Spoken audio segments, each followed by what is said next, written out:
Great.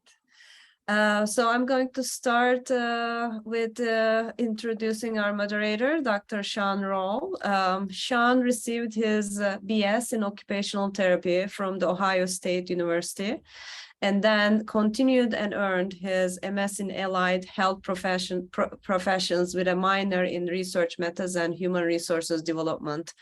Then he also received his PhD degree in health and rehabilitation sciences, with an interdisciplinary specialization in college and university teaching.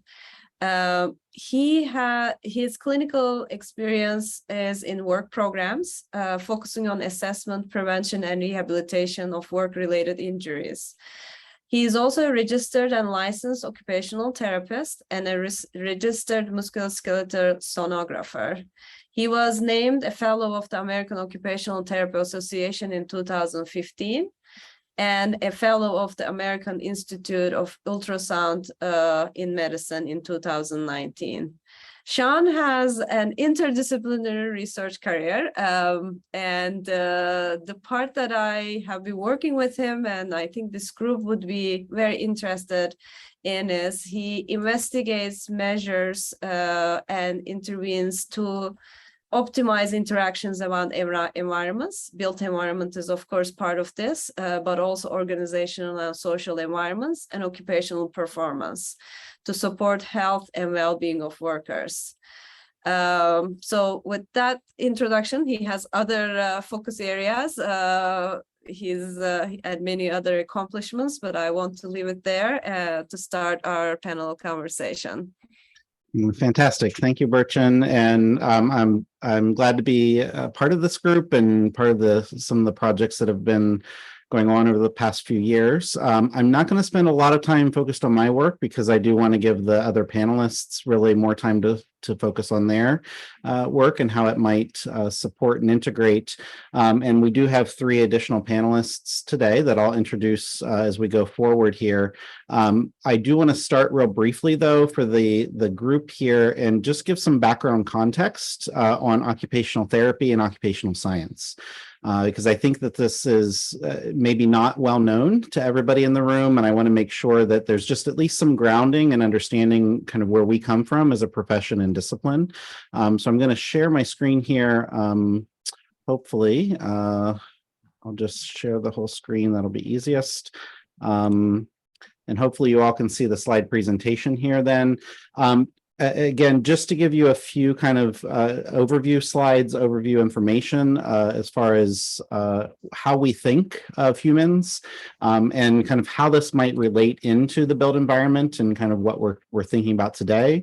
And then you'll hear perspectives from our 3 panelists on kind of how their thoughts about occupation and occupational beings blend into their work and their scholarship. So just as some quick background, occupational therapy, we're just over 100 years old as a profession, started back in 1915 to 1917 when it became a formal recognized profession, was really kind of grew out of this Industrial Revolution, World War I, with people being injured and getting injured in these areas. And this idea that really to recover and to get back to functional activities, what was best and most supportive for individuals was not just the medical focus, but also what people did and how they engaged in their daily activities. And so really having this focus of occupations, how you occupy your time and how you actually get involved in those activities is as important to your recovery as the actual physical medical recovery process.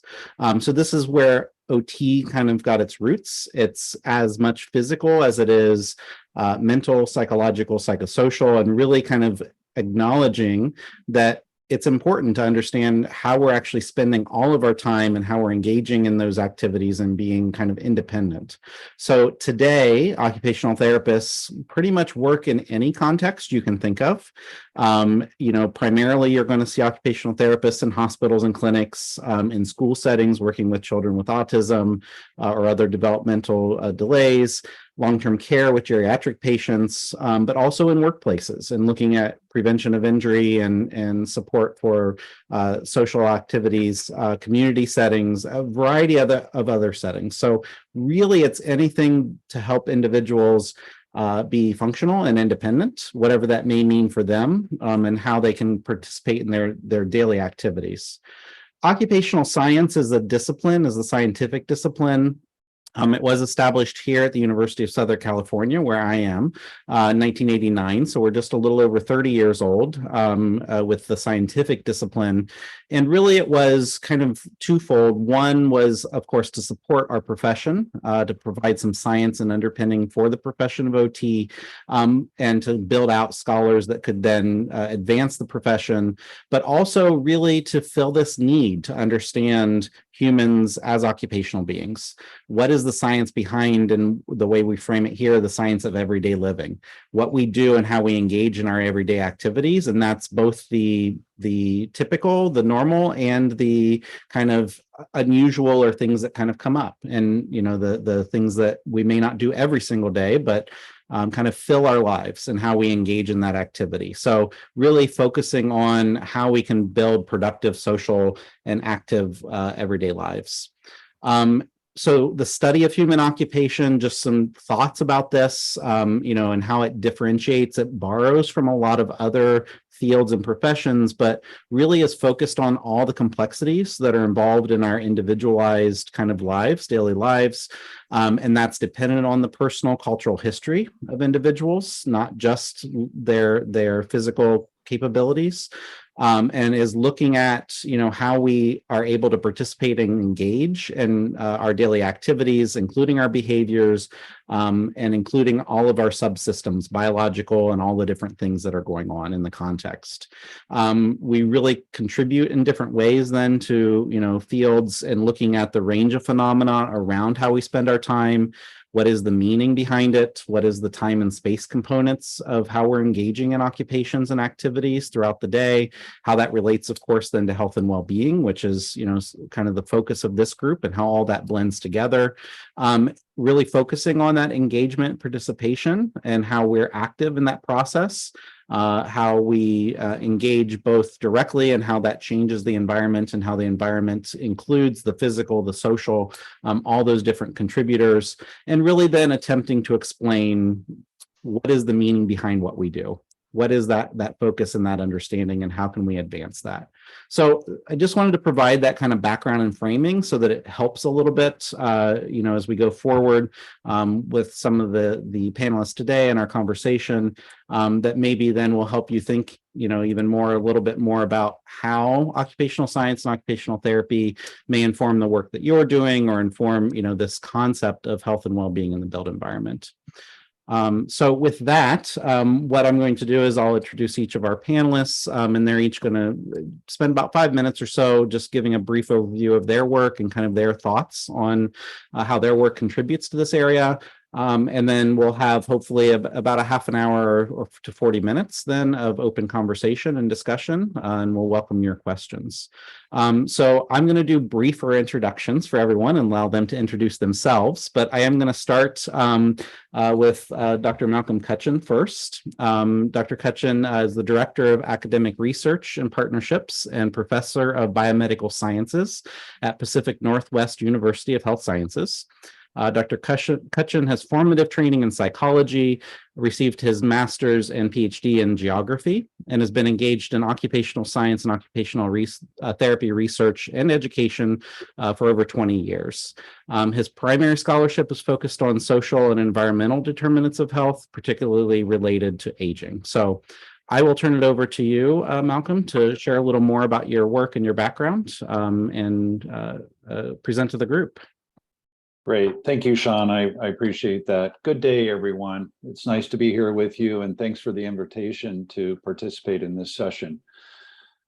To provide my view of occupation, I'll begin with a definition from the 2013 book that I edited with Virginia Dickey entitled Transactional Perspectives on Occupation.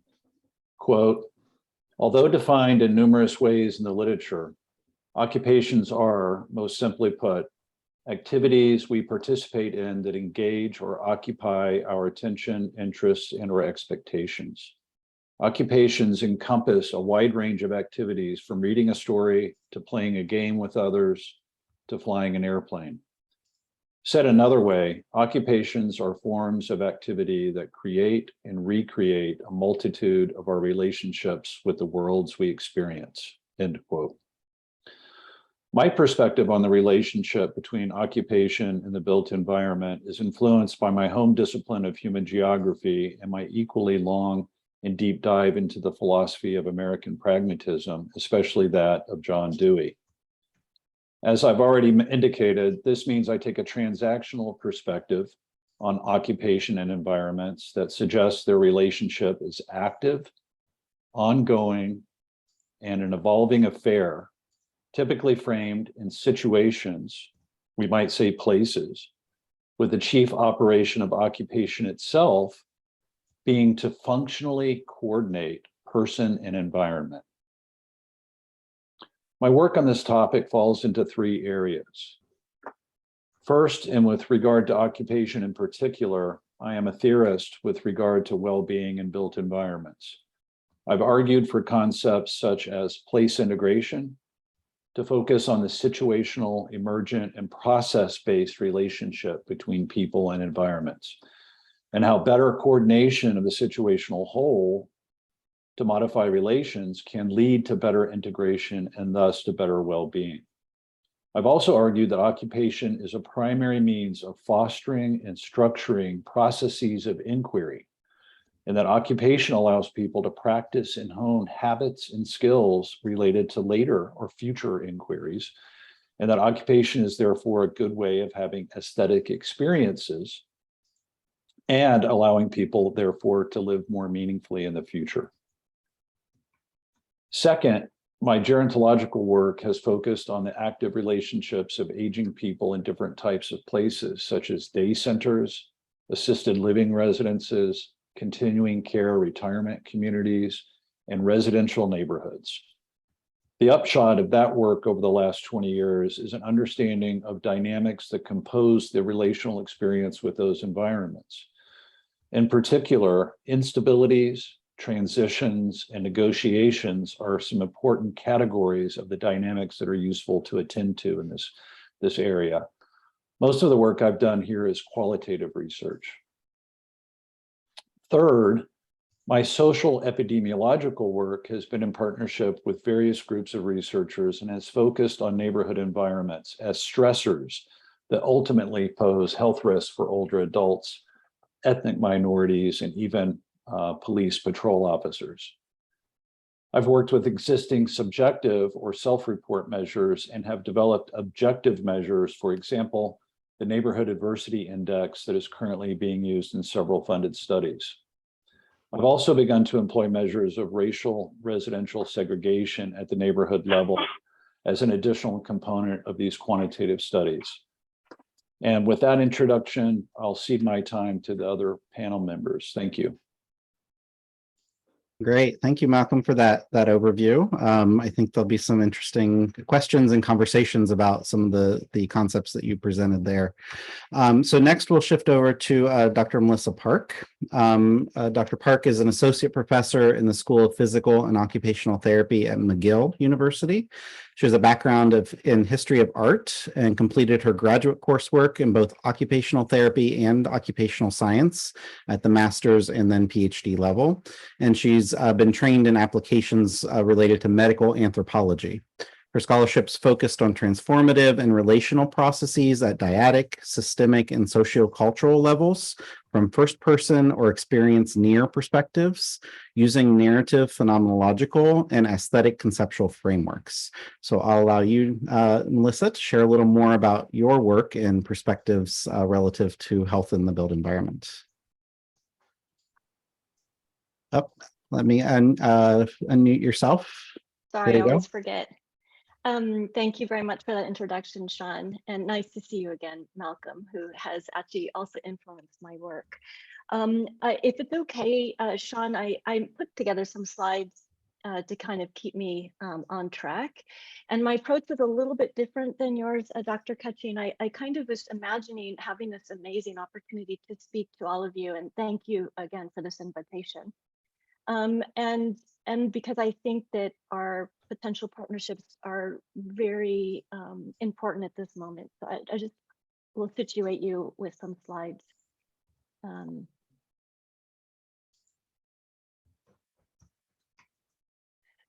So one of the things that I would like to kind of at least just raise the question of would be around sensory social barriers. And what I'd like to represent is a neurodivergent perspective. Neurodivergence or neurodiversity has been taken up as mean the need for neurological diversity as much as we need biodiversity, first taken up by the autistic community, and then it's starting to slowly follow that different diagnoses and groups are taking this up. To situate my understanding of occupational science, I wanted to present two ideas. One is from our founders, Yerxa, and she writes about the infinite distance between the I, being the subjective, and the it, which is a third person perspective. So we are a discipline that is interdisciplinary and takes multiple different epistemologies or ways of looking at a phenomena, in most cases doing or being and becoming. And that is what Kinsella also speaks about, is that we are a pluralistic epistemic community. I'll start from Yerxa, that she originally was writing about occupation is derived from the Latin root occupio, or meaning, to seize or take possession. So this already kind of gives you an idea of how we might define occupation as separate than activity or a cultural practice, the both which have their really defined definitions, really as being closely related to action. This can be verbal action, imaginative action, and all types of action.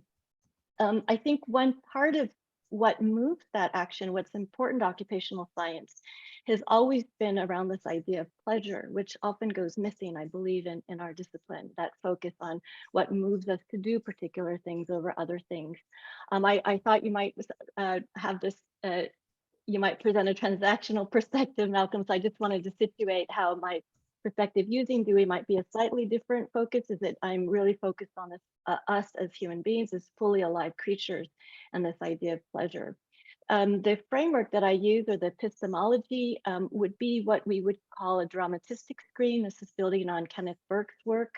And this is methodic tracking down of the implications of symbolic action and of humans as particularly distinguished by an aptitude for such action. And so what is it that moves us? This idea of desire, motive, hope, and meaning is really kind of one of the key defining factors that differentiates occupation from, say, mere activity. And that this meaning, the importance is that it's poetic, meaning that it's highly idiosyncratic and highly personal, versus thematic, which is just a generalized category of meaning. So ultimately, as an occupational scientist, I'm very focused on and interested in what moves us, and all of these things behind action. What that does is then it asks us to look not just at the environment in which we inhabit, or the social built environment, but also to look at the symbolic elements of that, or themes, to kind of consider that. To situate what my approach and what my focus is, I also go back to one of our founders, Mary Riley, 1962, who said that occupational therapy could be one of the best ideas of 20th century medicine. And she had this hypothesis that's little known about how through occupations, through the use of our hands, and we can make a home in the world. And I love the second part, that we can also make the world our home. So really talking about belonging. I'd like to push that idea a little bit further to say that occupational therapy or occupational science, hopefully in relation and collaboration with all of you, because all of you are potentially also occupational scientists looking at the phenomena of doing, that occupational therapy or science could be one of the best ideas of the 21st century for societal health, or looking at JEDI issues. How can we use and collaborate together to make a home in the world, and to make the world a home? I think this is incredibly important with all the displacement that's happening, not only because of the pandemic in terms of where we're working, but also these huge, massive global movement and migration.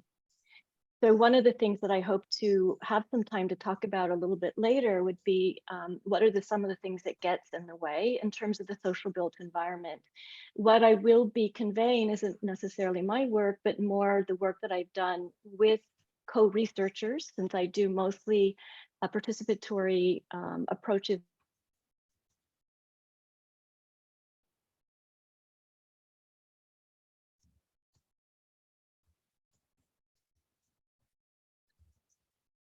Well, we seem to have frozen. There we go.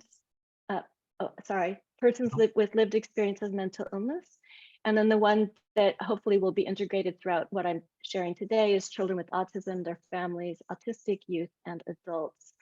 I'll just have a little bit of a teaser, is that one of the outcomes that they really requested, this is built over 7 to 8 years of work with them using photo voice and various methods, is they really, really wanted the need for a sensory friendly zone. So in some ways, I'm here representing their interests in this discussion.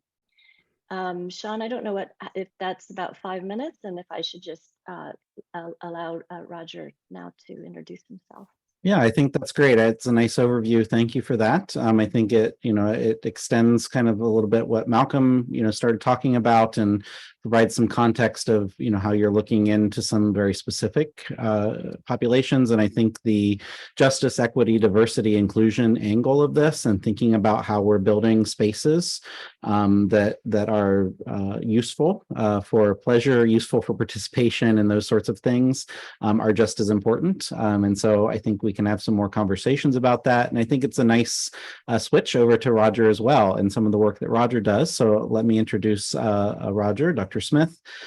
So Roger is a professor at the University of Wisconsin-Milwaukee in the College of Health Sciences, Rehabilitation, and Technology. He supports the programs in occupational therapy, science, technology, and rehabilitation, and the rehabilitation sciences and technology.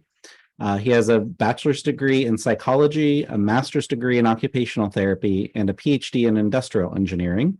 And he directs the Rehabilitation Research Design and Disability Center, or R2D2, as he'll probably mention. His center conducts research that supports measurement related to disability, application of technology, and concepts of universal design, with the goals of improving engagement, access, and inclusion in daily life for all types of individuals. So Roger, I'll allow you to do a little more kind of overview of your background and work. Thank you, Sean, and thank you to this group for the invitation to present on things that are really close to me in terms of occupation and how the environment fits into there. You're going to hear me kind of go in a tangent that might even get a little hyper-philosophical a little bit, but just bear with me as I do that. I will note, I did bring a couple slides with me, but I'll just note the background behind me. This is actually the Peninsula State Park in the northern part of Wisconsin in the US. And there was an observation tower there that had been there for decades, and it was starting to get old enough where they had to replace it. And, it's like 6 stories high. And when they replaced it, the disability community said, well, can we make it accessible? And everyone said, are you crazy? Somehow, I don't know where they got the funding, but I think today it might be the world's longest accessible wooden ramp. And it's called the Canopy Walk because it's like a 1/4 of a mile long that ramps up to the observation tower that then looks over into Green Bay in the Great Lakes. And so it's a really great example of how the environment and people mix. And they had to cut down some trees, and I was thinking, oh, that's not good. And the whole thing was a really interesting discussion. But when you watch people come to the state park and they get to the bottom of it, they have to decide if they want to take the steps up or if they want to take the ramp. And it's fascinating to hear the families and the conversations making a decision of which way to go. And then, or maybe I'll go one way, going up, and another way coming down, et cetera. And for the first time ever, people who have walkers or ambulatory problems or use wheelchairs could actually get up to the top of the observation tower. So fascinating case study on that. Let me share my screen.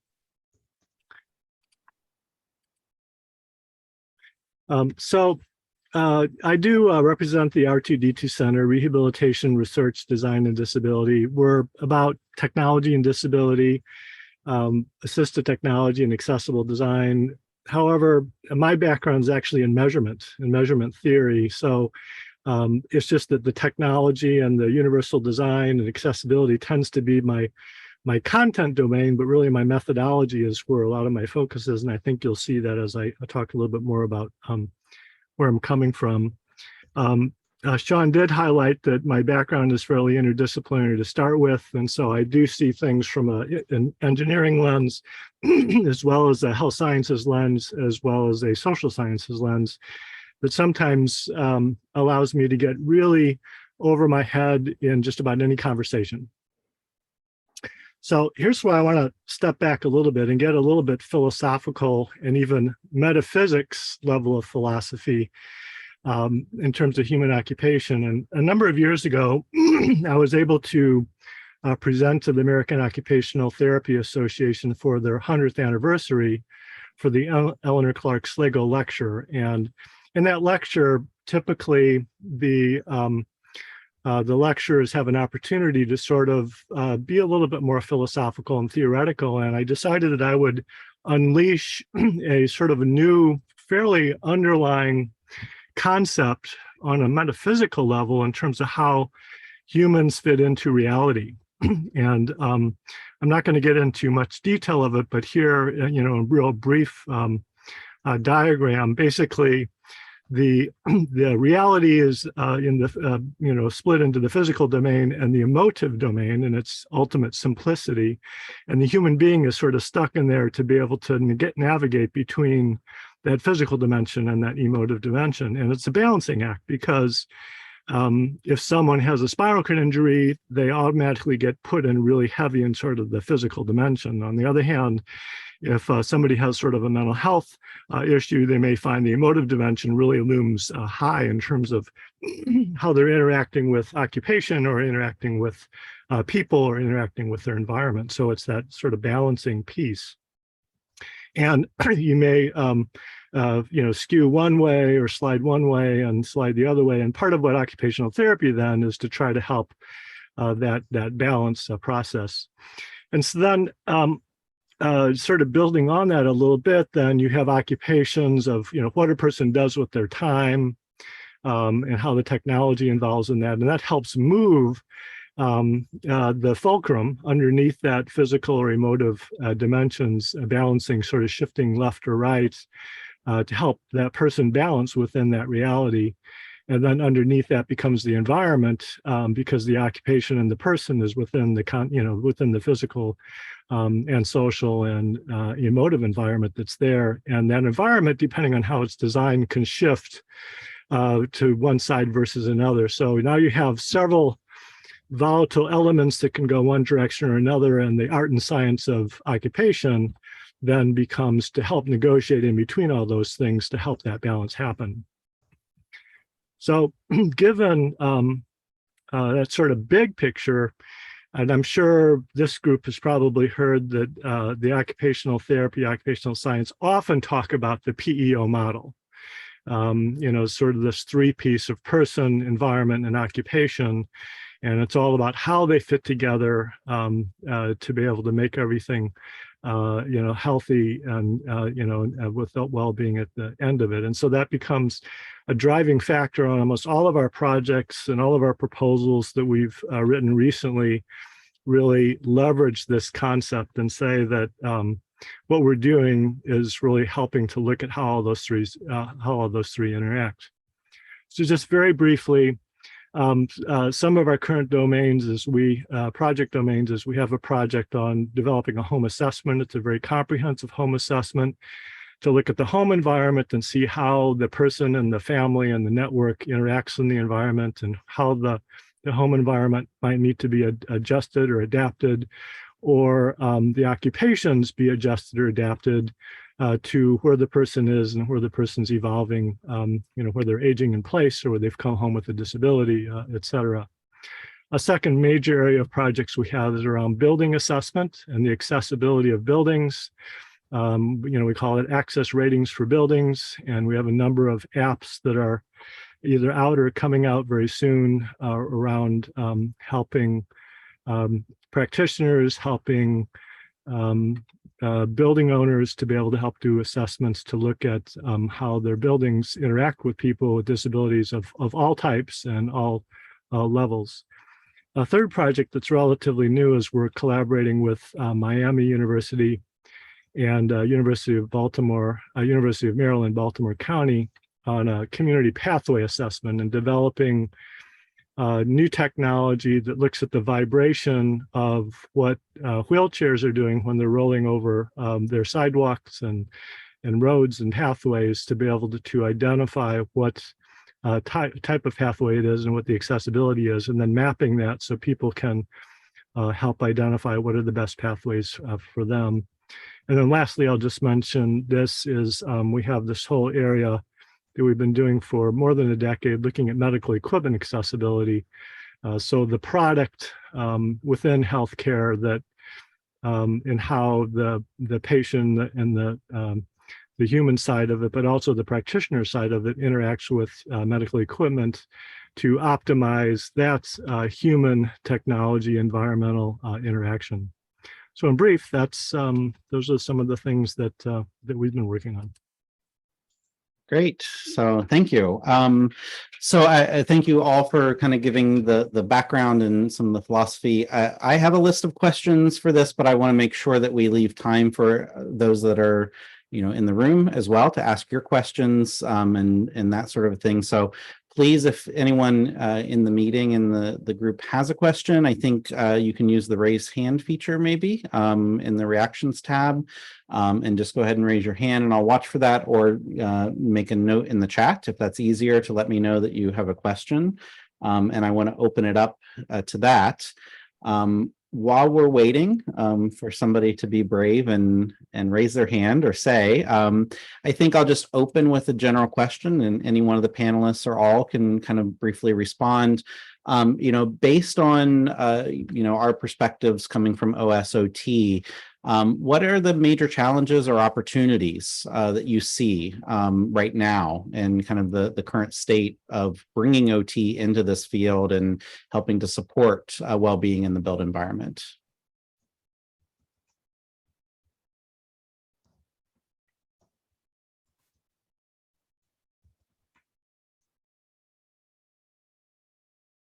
I'll take a first stab at it, Sean. Yeah, you know, it's a great question.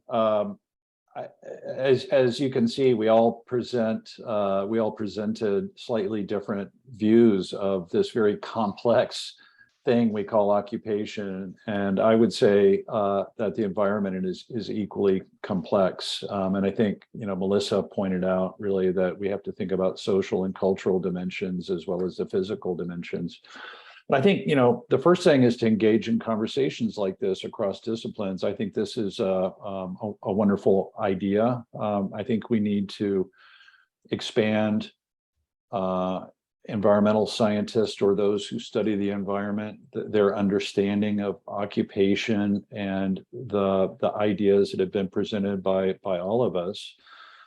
I also think, you know, just to get down to nitty-gritty, when you're thinking about designing environments, you know, I think we need environments that are flexible, that can be modified by people. And you know, Roger alluded to that in his opening remarks, but you know, we need this not just for tourist sites and some of the examples, but all sorts of environments. You know, we need to enable users to modify and fine-tune environments as best as possible. And I would just add to that we need to have people, the users of environments, involved in the decision-making process and deliberative practices to determine how such changes should be made, or how environments should be designed to be flexible for future use. So I'll leave it at that. Hey, Roger, did you want to? Yeah. I think occupational therapy and occupational science have a real opportunity, like all of us do here in this this conferencing, that because there's a state of readiness, not only in the US and in North America, but globally, there's an appreciation for assistive technology and universal design that's never been there before. I think many of you may know about the global initiative from the World Health Organization on assistive technology that came out in 2018, and the global report was just published back in May. And it talks about how the need for assistive technology globally, and lots of strategies around that. But what's interesting about that global report, which has been building, and we've been writing and working on that for many years, what's interesting about it is initially it was all about health products. And then that became assistive products, expanded. And then in the global report in May, there were a number of chapters that talked about universal design and the role of the environment and how it related to assistive technology and health and wellness. And so WHO was thinking much more narrowly to begin with, but that has continued to expand. And so from that global level, there's a high interest about these discussions, which really never existed a number of years ago, or there was the interest, but it wasn't articulated. But the WHO initiative is only one of the things that's going on. I've had the opportunity to see some of the things that were going on in China with the Belt and Road Initiative, and they have a mega initiative to have a huge global impact around the focus that they're doing out of Beijing, but assistive technology and technology for aging and the environment are part of what they talk about and part of what they're really trying to move forward. Now, they're really doing it using an economic model, but it's an inclusive economic model. And so again, just to say that I think globally we're in a state of readiness that we've never been before. And I think the conversations we're having in this group are not just a conversation that we're interested in. It's something that I think for the first time, I'm seeing that the governments and whether it's the member nations within WHO or whether it's other global groups are just fascinated and ready to be able to actually take action. Yeah, I think that's a great point. I think the context is there now, and I think this, some of the things, Melissa, that you kind of mentioned about, inclusive environments, and I think this is really something that we're becoming more aware of, is not just the physical aspects, and how can the environment be universally designed. And I know, Roger, you always talk about how universal design is we design for individuals that have different abilities, which actually then in the end benefits everybody. And really universal design isn't just about universally designing things, but it's about designing things that actually improve function, improve performance and engagement for everyone. Just like your example with the bridge, that now everybody can choose to walk up the bridge and not just have to go up the stairs. It's not only merely for individuals who require the bridge. And so thinking that way, Melissa, if you want to share a little more, about this idea of neurodivergence and, some of the things, inclusive environments that, across the spectrum of creating spaces that are useful for all individuals, as well as for individuals that, need that separate space. So if you want to share a little more maybe about that work. Yeah, I mean, I'm really listening hard, and I really agree with the other panelists that what you've created here is really one of our strongest possibilities and opportunities. We need to work together across contexts and across disciplines. So I think it's an opportunity to start with some interprofessional education for our students, if there's ways to do that early on. One of the continued challenges I see is that when we work with different epistemologies, whether it's a technical, which I'm hearing is a little bit more dominant here, or maybe not so much with Malcolm, or there's also an interpretive component, or Roger, you were pointing out the emotive component, and there's also the critical ways that we can look. And so part of the challenges I see is that we have to be careful to not individualize it to the sense of we have to do things at the individual level. I think what we need, and where we need your help, is to really think about how we cut across to really approach the social determinants of health. So one of the challenges that the people that I worked with is that their disabilities are invisible. So how we think about universal design for those communities is not as clear, right? How many of us, one of the increasing challenges is with the increase in technology. I don't know if it should be called an increase, or maybe amount of levels of which it's integrating. We're integrating it into our everyday lives. is all the kind of subtle ways in which sound and smell and taste, it impacts on the wellness of people. So how can we work at a universal design level to approach those questions? And so in there, we do need the individual, but we need the individual we need to consult with them in a way that shapes our practices. If I'm to listen, if we were to listen to what I was told, you know, one of the things that we realized, we basically mined about 8 years of data going back and re-looking at autistic perspectives. And one of the biggest challenges for them is that they were categorically misunderstood. And one of the things is usually, oh, we'll create a nice place for them over there that's quiet. And they said, and these youth were quite brilliant. They said, no, we want a zone, and that zone, anybody can be in that zone, and it'll be a respite. We don't want to be segregated. You know, so how do we rethink how we think about universal design? You know, can we also include curb cuts that approach the invisible, so sensory curb cuts? You know, even though there's, and I think this is an opportunity. I find this really interesting that after the pandemic or during the pandemic, a really heightened attention to immersive technologies and design is, are you hearing that too? Right, so people, and for the first time, are looking at, you know, the impact of sound pollution on dementia, on different illnesses. And so how can we build that into our built and social environments?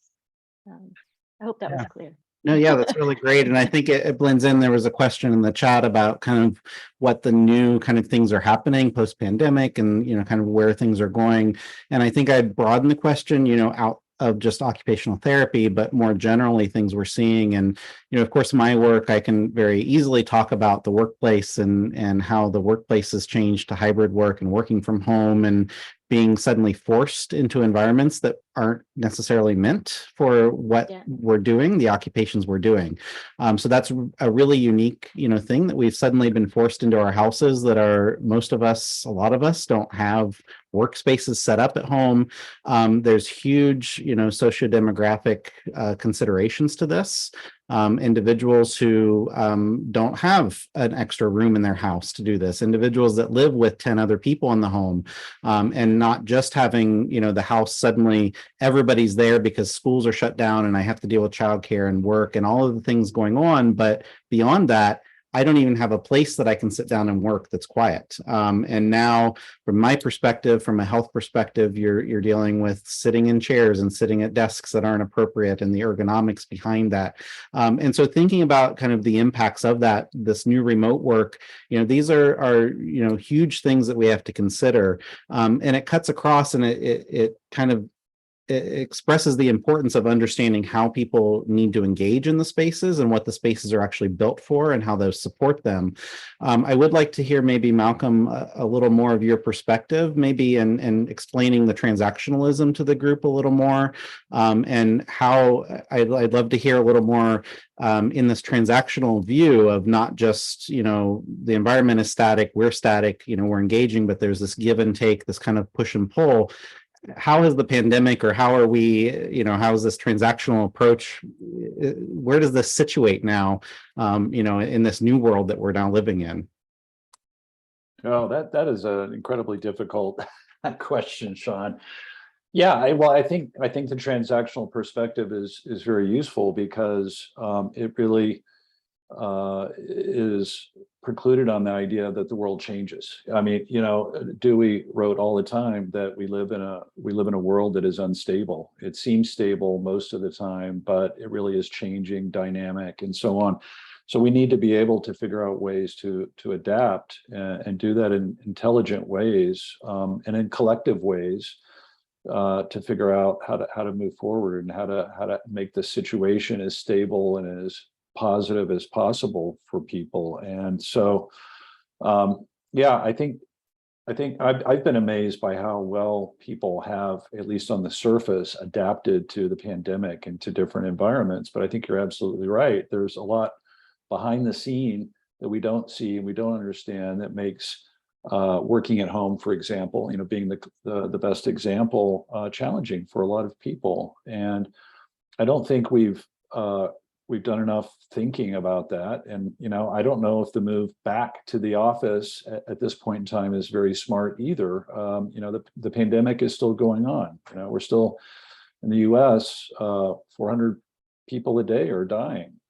So it's very challenging, but that perspective allows us to try to think ahead. It's always forward looking. It's saying what is going to be the best way to do this if things change in particular ways, and trying to understand what might happen and be prepared to act. And so again, being flexible, being nimble, but that's a big challenge, because then it puts a burden on you to keep thinking all the time, well, what if something happens? But it's what we have to do as human beings, right? We're always having to adapt and change to changing circumstances. I just don't think that we were doing much of that as far as workplaces are concerned. And now we're actually being challenged to do that, and still, I think, struggling to do so very well.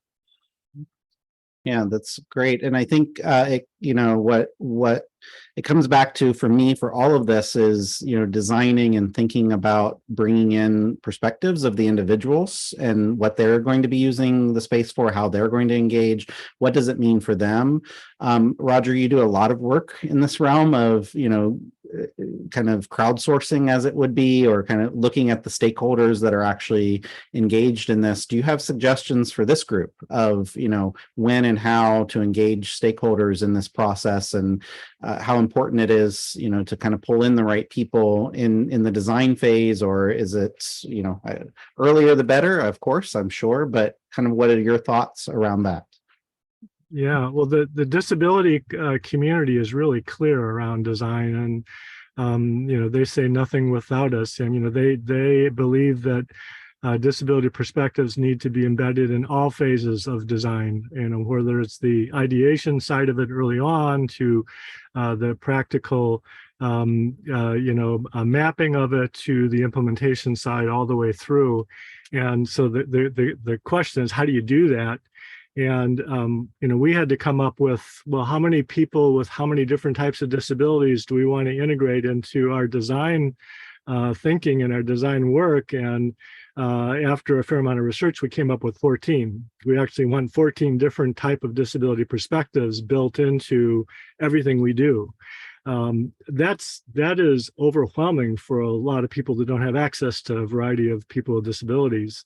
But we're thinking that really becomes really important, and it's not including one person with a disability, because they're the world's expert on their disability, and so it's how do you bring all those to the table across all phases of design is an enormous challenge. But I think the place to start is you have to include some people with disabilities and try to get a variety of disabilities at the table, and at a minimum as advisors, a little better that as consultants, best as team members, and that means from early through all phases of the process.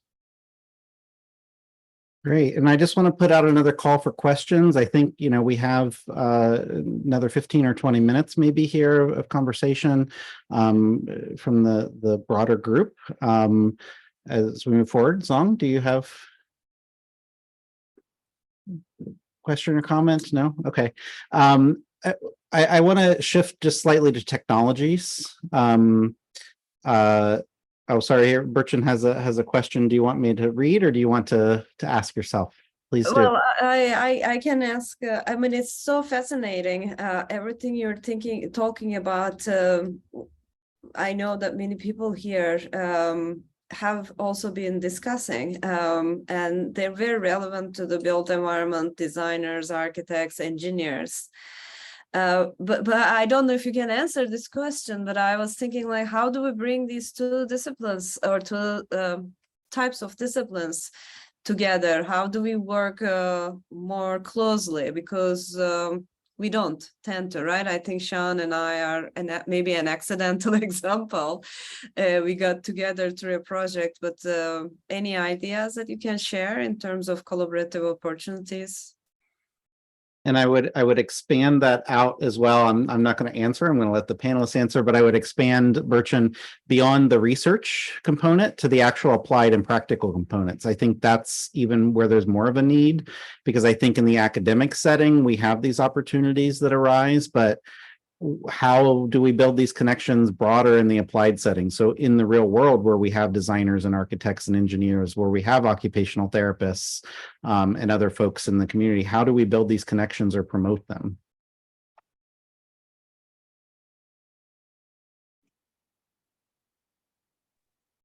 Yeah, so that's sort of the interprofessional question, right?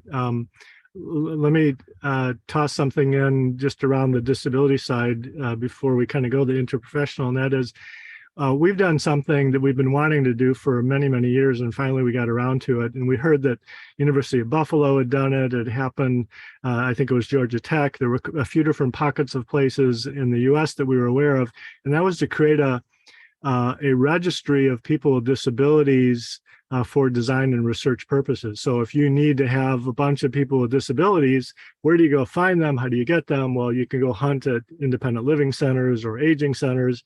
But we created basically an online, Qualtrics assessment. Say, sign up if you have a disability and you're interested in helping us with our research and our design work. We just need to know who you are and how to get a hold of you, and then we use our inclusion criteria to pick from that group the best we can. But having a disability research and design registry is something that I think is it takes a little bit of work, but the disability community would like to participate, and that's one way to be able to get the word out, get a hold of them, and then they can contact any group to be able to become involved. So I'll reiterate that I think conversations like this are the first step. I think just starting to listen to one another is really important, and to start to understand concepts that we all use or each discipline uses, I think is really important. But the real gold is to be found and partnering together in projects. I'm really big on team science and trying to transcend disciplinary barriers in thinking and finding ways to solve problems or approach problems and learn what the answers are to your research questions. And I have benefited tremendously from working with people from other fields over the years. It's fun because you get to learn all the time. But I think, just coming up with projects, writing grant proposals together, Sean can talk about that, and Burchan, and that is where I think you really have a sustained sort of growth and that sort of transdisciplinary whole that develops from these working together. It really happens around projects, in my opinion. I think the only thing I could add to that is advice of one of my key collaborators, who's a mother and an advocate. And she always says, create the best case example. Don't spend time like punching holes in the things that aren't working. Just go ahead and collaboratively create something that works. So she's actually really also kind of been very good at teaching her son how to be an advocate. And he was making a statement that he hoped that all mayors could understand the importance of, like a sensory curb cut or a sensory safe zone. So I do think that the more that we could partner and build small exemplary moments to be able to provide to the public or to policymakers would be also really lovely. And that your setup here provides an example for people to start partnering. And I think it was you, Melissa, earlier that mentioned, or I can't remember, but I'll circle back to the interprofessional education component.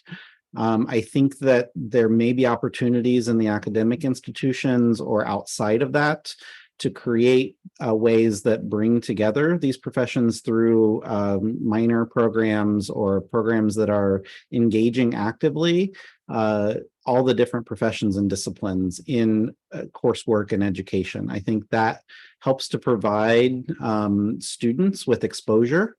I think, engineering, architecture, design, exposure to occupational therapy and disability and other, aspects, gerontology, to bring the social and health sciences together with the building and engineering sciences in coursework. I think by doing that, you make each of the different professions and disciplines more aware that they exist, so that when they get out in the real world, they either feel more comfortable or they remember, oh yeah, we're building this, we're designing this new feature, we're designing this new structure. Maybe I need to consult and find an OT, or maybe I need to find, an aging specialist, or, somebody to really come in and help me understand how I'm designing or how I'm building. And vice versa. It gives the health scientists and the social scientists kind of that familiarity or comfort, maybe, of saying, I do have a place. I can speak up in this design phase. I can, go to architects and engineers and understand how to talk and how to present, these concerns. And so I think that might be something that I don't know exists very well out there right now. There are courses, I'm sure, and at all of our institutions, those of us that work academically, but have we really leveraged that in the best way possible from a built environment perspective? And, that gets beyond, some things that I think Bertrand mentioned in the introduction, this focus on comfort and energy use and occupancy, and, some of these things that tend to be a little more operational from a building, a built environment perspective, that really flow more into the social nature. And so I think some of those things we've touched on as far as inclusion, and access. These are the easy things, but I think there's a lot more to really consider. And Melissa, some of your work in art and design, and what does aesthetically the place look like, and what does that mean? How somebody engages. And Malcolm, some of the things about aging, and how does your environment, contribute to or support productive aging, or slowing the process of aging, those sorts of things. I don't know if either of you have other thoughts to share on, with this group, of other considerations, other things that sit maybe outside the realm of kind of the typical, the usual, that may help to spark some thoughts for people in that social health kind of related sphere. Yeah, I think there's a concept that might be of interest to some people in this group. In geography, there's an old tradition that still lives today. It's cultural geography, but it's really analysis of landscapes, what we call landscapes, which is all the social and cultural components of the built environment, all those things that have symbolic meaning. And this has been developed in a subfield of health geography as a concept called therapeutic landscapes. And I think it's a really meaningful and an idea, a concept with a lot of potential. How do you, if you're an architect, how does your building fit within this broader sphere of the space around it? And internally, I know architects think about these things, but thinking about the sort of important sort of symbolic and other dimensions that we don't always think about when we think about built environments, because those dimensions shape habits, which is another important concept, I think, that comes out of OT and OS that would be very relevant to this group, that shapes how people think and act. And so the landscape actually has an effect on people, which there's a feedback loop there that I think is very important to consider when thinking about the issues that we share an interest in. So I'll just offer those couple of ideas. Yeah, I think I love that, those references, Malcolm. The other a lot of my initial work with neurodivergent persons started with the work of Joyce Davidson, who is also a social geographer. And she has a concept where she talks about relational approaches, where people just automatically, or you're taking that responsibility. It just becomes part of how you operationalize, how you do what you do. It's always in relation to. I think we've been talking around aesthetics, and one of the things that helped me early on when somebody said, "Oh, your work is about aesthetics," and I said, "Really? I didn't really think that it was about sensory environments." Thanks for that smile, Burson. I was like, "Yeah, what do you mean aesthetics?" So one of the things that's always helped me though is when we think about aesthetics, we usually just think about form and what's beautiful or not beautiful. What we rarely consider is that aesthetic is actually the opposite of anesthetic. So aesthetic is actually multimodal. It includes all of our senses and all of our sensations, so that you as engineers, or when you're even thinking about something as energy efficiency, maybe it's lighting. I'm very ignorant actually, right? But to also think about all the sensory implications of multimodal sensory implications of, like, say, fluorescent lighting, right? Where there's a buzz, there's a certain glare. And many people find that incredibly painful on the spectrum. So how do we also consider those aesthetics that are multimodal? And the other thing I like to think about with aesthetics is it's tied that way also by the work of Kenneth Burke, who says that the practical is always ethical. And it makes sense that we say what we consider the beautiful is often what we consider that's good or that's not good. So if we consider something good, and then we're going to engage in it, it's also something that is beautiful in reverse. And it was the work of Karin Johansson that kind of brought that home to me in a very practical way. She's at the Karolinska Institute. Malcolm, you might remember Karin. And she was talking about home modifications, and she started to really listen to the people in a different way, thinking about this concept of aesthetics, that some people just didn't want the home modifications because it was ugly. Right? Or it left a gap between this or that. So I think for me, the aesthetics could also have really helpful practical implications for design.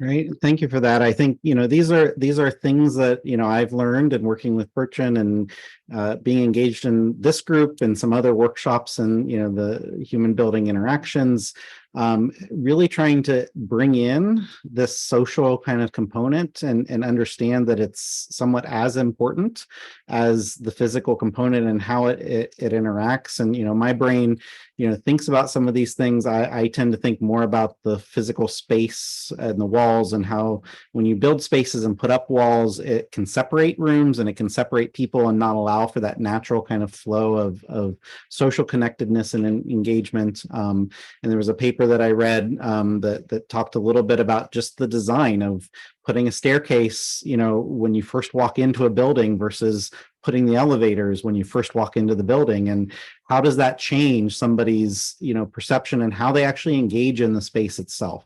And people will start using the stairs if they see them and they're beautiful and they're pretty and they're appealing, more so than the elevators, even if the elevators are very accessible, so that you can do the best of both worlds. So you're designing for accessibility and inclusion. You're also designing for health and thinking about what does the person's eye, what is it drawn to? And then thinking culturally, I think some of the things you mentioned, Malcolm, are really important. And it sparks. I was just last week in Paris for our world meeting of OT, and just the striking differences in how structures and buildings and the way the environments are different, just culturally, in different countries and different regions. Coming back here and thinking, oh, an American culture, the way we do things is very different. In France, every block has a patisserie, a bakery, a meat. You can just shop and buy and go home on your way home. And here we go to the supermarket, and it's just a different culture, and how that's built and how that's structured drives how we engage. And so thinking about that as we build spaces, we have projects going on. One of my colleagues here in the OT program, or the faculty practice here, is consulting in this design phase of a multi-use space that is a senior living facility that they have the ability to renovate an entire city block around this senior living facility. And she's consulting in the design, not just initially of how individuals living in this space with memory deficits would be safe and be able to move about this kind of area, but then also thinking about, well, what else would the individuals in this community need and want, and retaining the grocery store that's there, and how do they need to build this new building with entrances and exits that make sense to get to this space, that demolishing the parking lot and putting a building in, what should that building be, and a medical facility, and what types of structures and supports should be there, and thinking about this community and how do you build a community that somebody within one city block can just move around and do what they need. And then, going back to thinking about the culture, if you go around LA, for example, all the different parts of town have very different cultures and very different organizations and the way structures and the way things are built. And that's where people live and how they kind of identify with kind of their background, their framing, their culture. And so I think it's really important that these aspects be considered when we're thinking about new spaces. Who are the people that will occupy these spaces? How do we make these spaces welcoming and inclusive and supportive for the different approaches and the different cultures? And how does that actually maybe change the culture? Because you build the building a certain way, will it actually force and change cultures, as we move forward? Those are just thoughts that kind of have begun running through my head. I want to take another pause. We have maybe 5 to 10 more minutes before we do kind of a general wrap up. Are there other questions from the attendees, that other things that you've been thinking about, other things that have kind of sparked thoughts as we've been going? See me? Yes.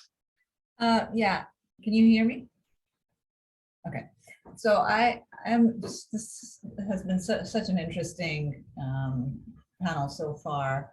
I'm curious to hear your thoughts about how the ways that we are moving forward, at least the ways that we're thinking about advancement in society, means putting more burden on technological solutions to allow us to do things like not have to go to the grocery store or the corner patisserie or go shopping or go anywhere. In fact, we are creating technological solutions that are making us sit still for longer periods of time, rather than creating it. And now that's become really convenient that we can do that. And I'm wondering about whether this cultural ideology that we have, that if you create these spaces where people can go to this place or that place, whether that's actually going to be something that people appreciate, given that we are effectively changing what we think of as comfortable or efficient or useful, because of the ways that we have undertaken technological solutions into our daily lives. And does that mean that now, in order to get people to have people move around, it's not about sending them on an errand, there has to be something else, and we just don't know what that something else is? I'm just out there. Yeah. That is a great question. My view is that most technological advancements that I think you're referring to are driven by, the capitalist imperative. They're put into place to make profit for corporations, not with the real benefit being quality of life. And I think what Sean said is great, because every time I go to Europe, for example, I see their society as structured more around quality of life than the profit motivation. Although, of course, capitalism is important in Europe as well. So I think this really requires a discussion about values. What do we value? Do we value health? Do we value physical activity?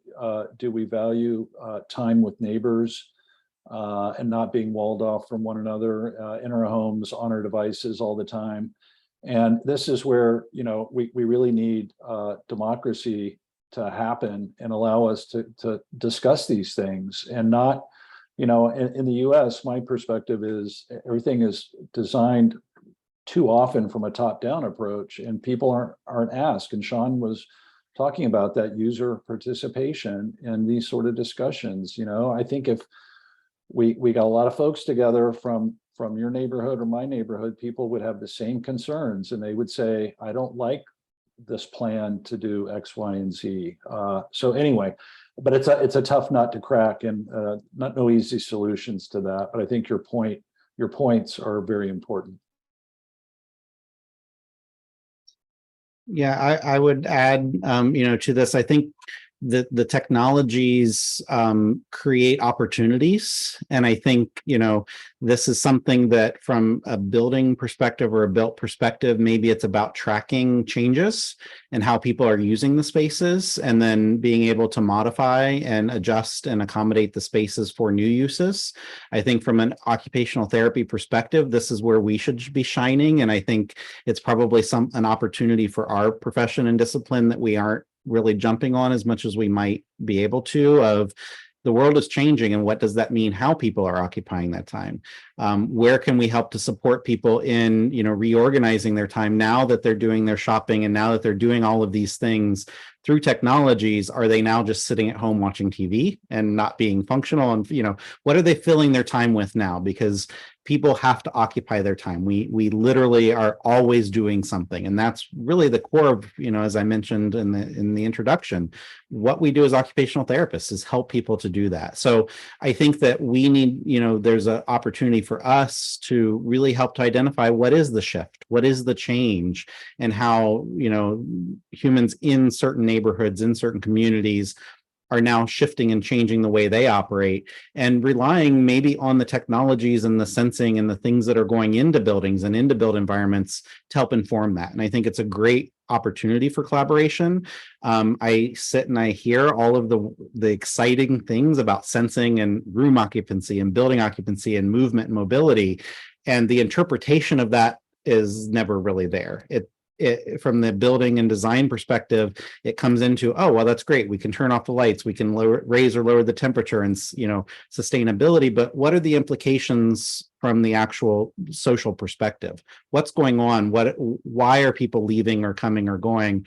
How could we then maybe change the space to support or promote use of the space in a more effective way, because it's changing and promoting? So I think that that's an opportunity to bring in, you know, occupational science therapy, other social sciences, to help interpret some of the information that is being gathered from these spaces. Melissa, I think you had a thought maybe you wanted to share as well.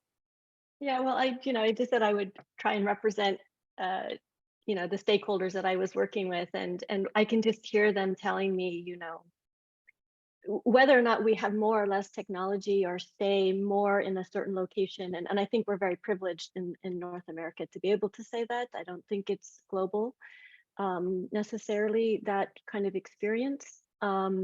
They would still probably make the plug that those sensory experiences are still problematic in their built environments. And the built environment now includes our monitors and our you know, our machines and our electricity and how things are running.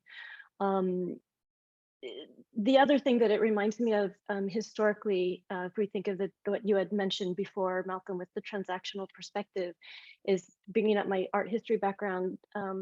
Futurism at the turn of the century was really exploring an art movement that was really exploring how the trains and the cars were changing sensory perceptions and changing how we enact, how we were in the world.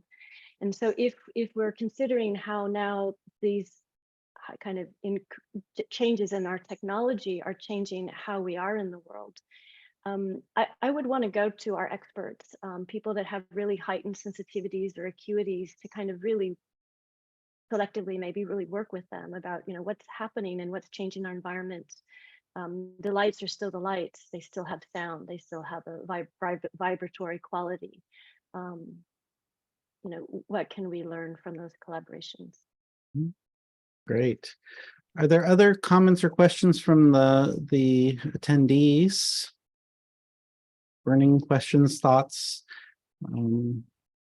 Okay, if not, what I want to do is maybe go in reverse order. Roger, will give you kind of first comment to any other final kind of closing parting thoughts that have come up or things that you want to share with the group as we wrap up here. Sure. So I would like to toss a final parting comment that actually builds off of something Sean said before. I'll put it in chat. And that is my students always have to learn the acronym, right? D for PWD is BD for E. Design for people with disabilities, better design for everyone.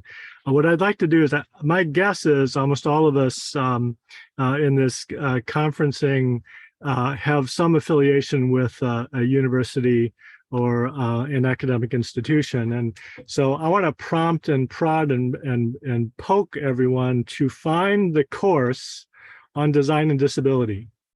What course is out there that, 3-credit undergraduate or graduate or both UG and graduate course about design and disability? And if you can't find one, what a beautiful opportunity for interprofessional teaching. And if all of our universities can help do this, I think it's a really great step the right direction. Great, thank you. Wonderful suggestion. Melissa, final thoughts, comments?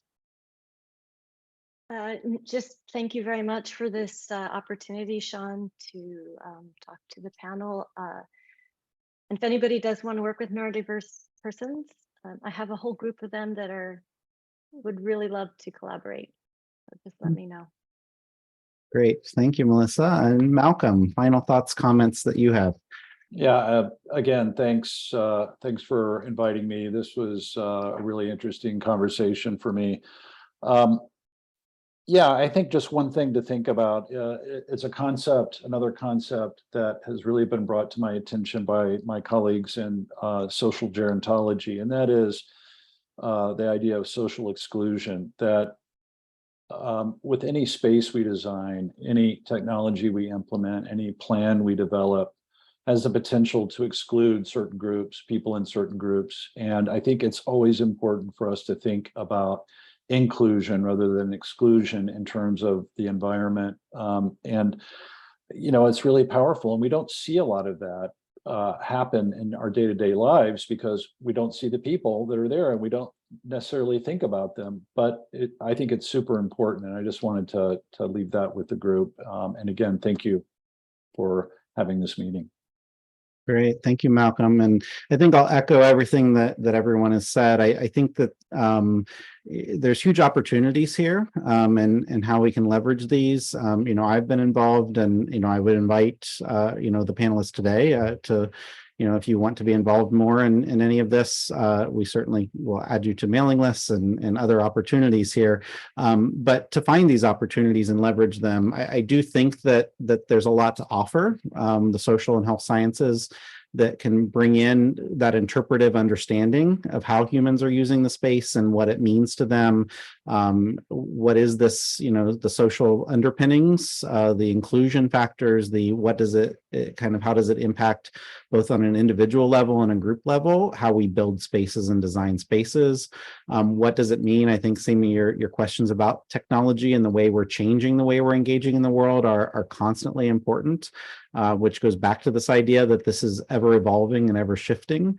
Long gone are the days of, building something and that building being static and not changing. And the way technologies are moving embedded in the buildings, there's huge opportunities to really leverage this in all the ways that move beyond, just the building kind of side of things. So it's very exciting to me. And, I thank all the panelists for their perspectives and the audience for kind of your attendance and questions. And I'll turn it back to Zong and Burchin. If you have final thoughts or questions, anything that you would like to kind of share to wrap up the session. I just wanted to quickly thank all of you. It's incredible how much overlap, at least the keywords I heard that we've been thinking about and talking about. and I would love to continue the conversation. Thank you for making yourself available. It's really important to continue having these kind of discussions. Yeah, I agree with what Bertrand just said. Yeah, I think it's very fantastic, the discussion. And I think also there's lots of the overlap between what this group is doing and what you guys are doing. I'm looking forward to the future collaborations with you guys. Great. All right. Well, thank you very much. Thank Okay. you again. Yeah, Thanks, thank everybody. you. Mhm. Bye-bye. Take care. Yeah, bye-bye.